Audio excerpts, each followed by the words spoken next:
Welcome back to another episode of horror story. तो ये कहानी है पंजाब के लुधियाना की। पंजाब के लुधियाना के एक छोटे से एरिया में लगभग 18 साल पुरानी। उस वक्त मैं अपनी बैचलर्स डिग्री कर रहा था। मेरे अंकल के पास एक फार्म लैंड था और उसके अंदर एक आधा अधूरा बना हुआ विला था। विला को बनते वक्त अजीब चीज़ें होने लगी थीं और आज भी वो अधूरा ही है।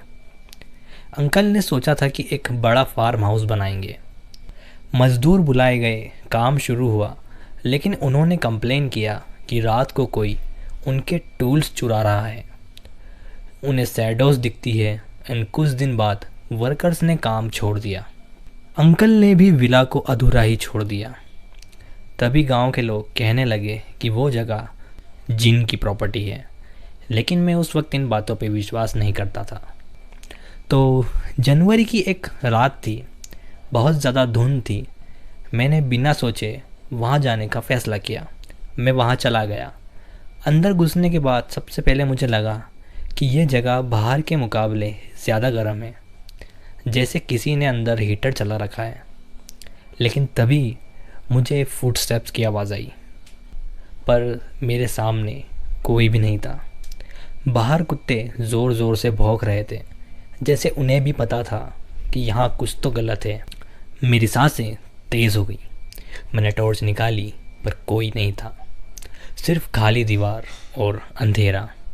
एंड ये सब देखकर मैं बहुत ज़्यादा डर गया, तो मैं वापस चला गया और अपने घर में जाकर सो गया। अगले दिन क्यूरोसिटी के चक्कर में मुझे फिर से वहाँ जाने की इच्छा होने लगी, तो मैं वहाँ पर फिर से गया। इस बार मैंने एक प्लेट में मिठाइयाँ रखी और एक छोटा कैमरा सेटअप किया। मैंने सोचा अगर कोई है तो कुछ रिएक्ट करेगा। एंड मैं प्लेट रखकर चला गया। जब मैं वापस आया तो प्लेट खाली थी। एंड मैंने तुरंत कैमरा चेक किया और जो मैंने देखा उसने मेरी रातों की नींद उड़ा दी।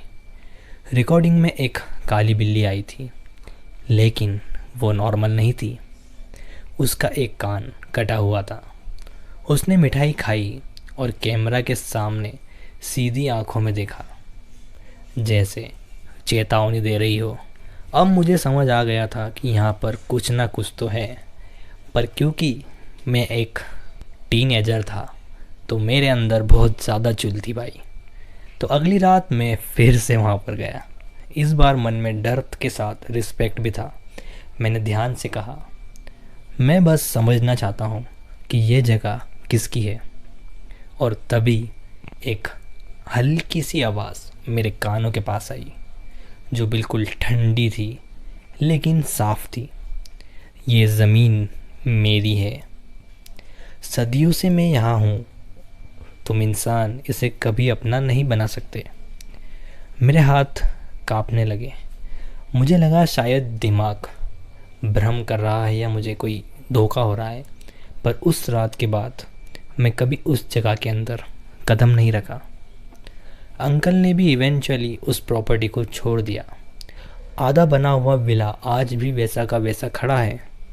लोग कहते हैं रात को वहाँ से अजीब रोशनी निकलती है, कभी काली बिल्ली दिख जाती है, कभी कदमों की आवाज़। शायद हम इंसान कभी समझ ही नहीं पाएंगे कि दुनिया सिर्फ हमारी नहीं है। कुछ जगह, कुछ चीज़ें उनकी होती हैं जो नज़र नहीं आते। आपका इस पर क्या कहना है? क्या जिन वाकई अपनी प्रॉपर्टी पे हक रखते हैं? कमेंट में ज़रूर बताना। और अगर आपके साथ कभी ऐसा कुछ हुआ है तो आपकी कहानी कमेंट सेक्शन में या मेरे ईमेल पर आप पहुंचा सकते हैं, जो डिस्क्रिप्शन में आपको मिल जाएगा। तो ये थी आज की स्टोरी। शॉर्ट स्टोरी थी, ज़्यादा कुछ डरावना वगैरह था नहीं। एंड मेरे पास टाइम नहीं था, इसलिए मैंने इसी तरह बना दी। तो प्लीज़ थोड़ा एडजस्ट कर लेना। एंड वीडियो को लाइक करना मत भूलना, एंड चैनल को सब्सक्राइब भी कर देना। तुम्हारे भाई का चैनल है, ठीक है। मिलते हैं नेक्स्ट वीडियो में। Bye bye, peace out.